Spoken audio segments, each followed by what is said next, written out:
Fala pessoal, tudo bom? Aqui é o Adler, o arquiteto cotidiano, e aposto que você sabe usar a internet. Você sabe digitar lá o endereço do site e o site aparece na sua página, no seu navegador. Então, eu quero começar uma série aqui para explicar para todo mundo tudo o que acontece quando você digita o seu endereço lá, o endereço do site, aperta o Enter, tudo o que está acontecendo para ser possível que esse site apareça na tela do seu computador. Esse vai ser um curso online grátis para ensinar até aqueles que não sabem nada de tecnologia, todos os conceitos básicos para entender como funciona um site. Beleza? Vamos lá?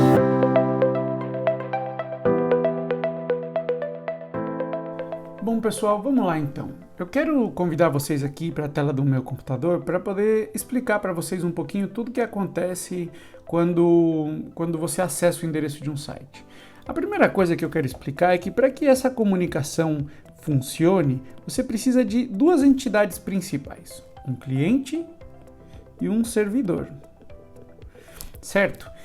Quando a gente fala de um cliente pode ser, por exemplo, um computador, pode ser um celular, pode ser até uma televisão.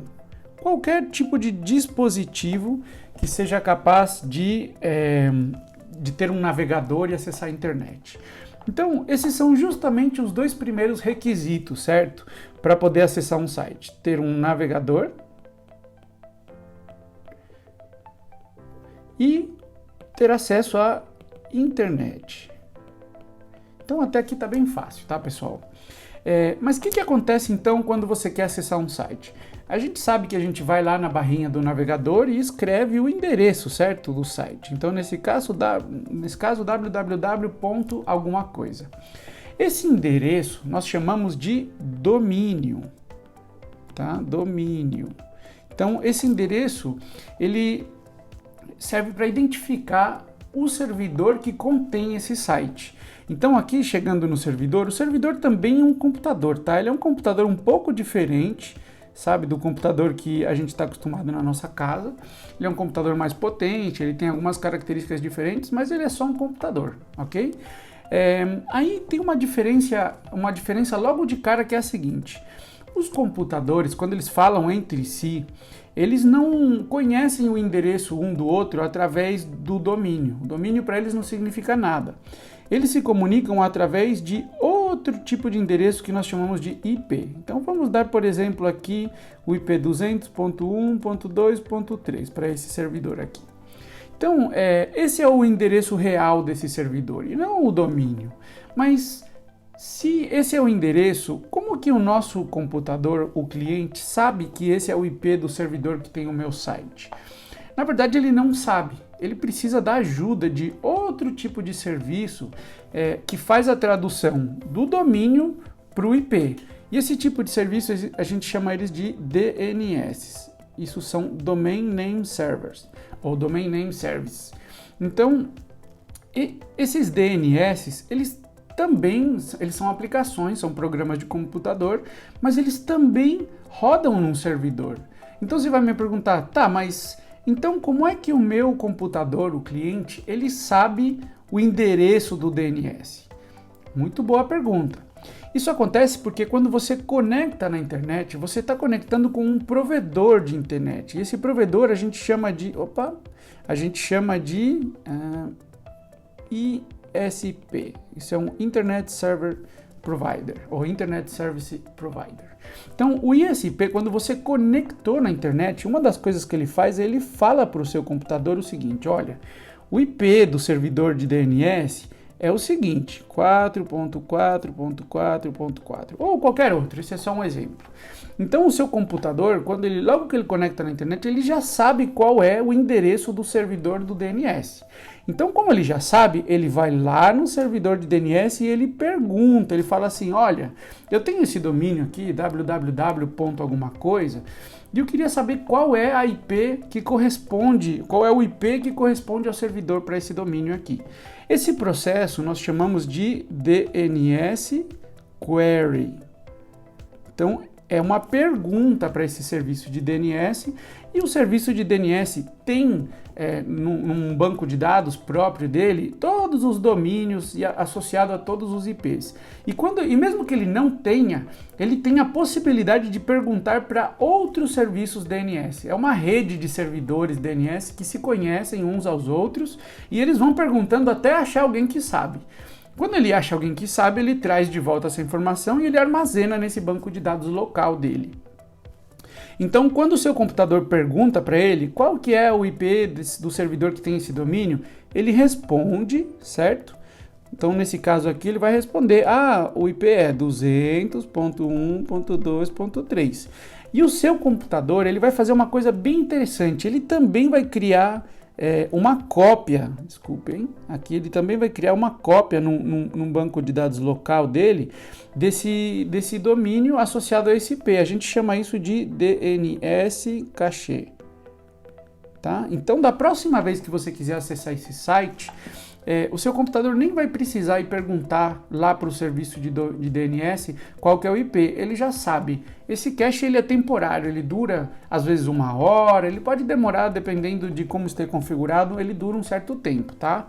Mas uma vez que você já sabe, o seu navegador já sabe qual que é o endereço desse servidor, ele pode ir lá para o servidor e falar o seguinte: eu quero acessar esse site, ok? Esse processo onde o cliente pergunta para o servidor, olha, pode entregar para mim, por favor, esse site, a gente chama de request. Então, o seu cliente faz um request para o servidor pedindo o seu site.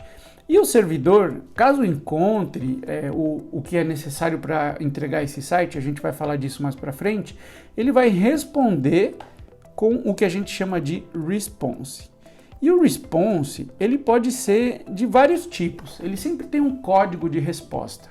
E esse código de resposta, ele diz o status, se ele conseguiu, se ele não conseguiu, se ele teve algum problema, tudo isso vem resumido nesse código aqui. Então, no caso de que foi com sucesso, ele encontrou o seu site, ele vai entregar o código 200.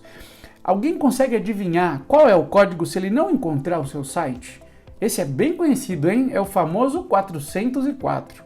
A gente vai falar mais desses códigos num vídeo mais para frente, mas o importante é o seguinte: se o servidor encontrou o seu site, ele vai responder com o código 200 e ele vai entregar também um arquivinho que a gente chama de index.html.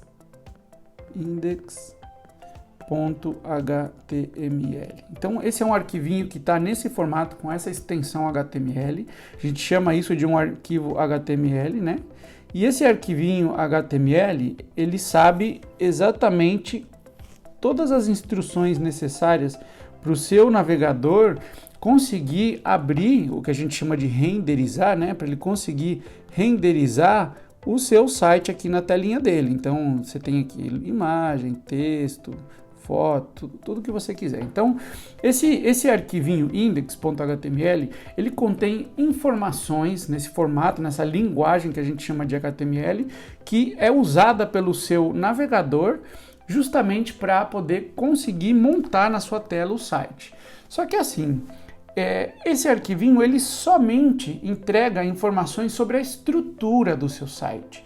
Por exemplo, se o seu site tem imagens, se tem vídeos, tem áudios, tem estilo, cores, tudo isso é complementário por outros arquivos. Então, outro papel importante do HTML é fazer referência a outros recursos que também estão no servidor. Então, por exemplo, ele pode fazer referência a um arquivinho do tipo CSS, que é um arquivo que descreve o estilo do seu site, então as cores, as bordas, os tamanhos, os comportamentos das caixinhas, tudo que tem a ver com estilo, ele tá contido nesse arquivo CSS.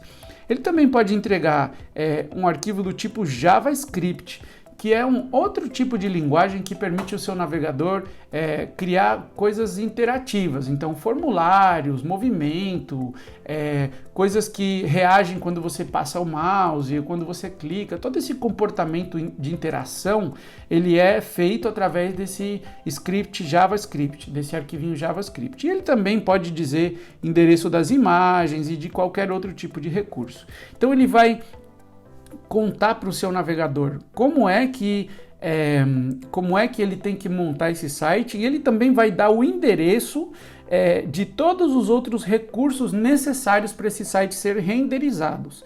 E para cada um desses recursos, então para cada arquivo CSS, para cada arquivo JavaScript, para cada imagem, o seu cliente vai fazer outro request para o servidor, que vai seguir esse mesmo processo de request, response, com código, etc, etc, etc.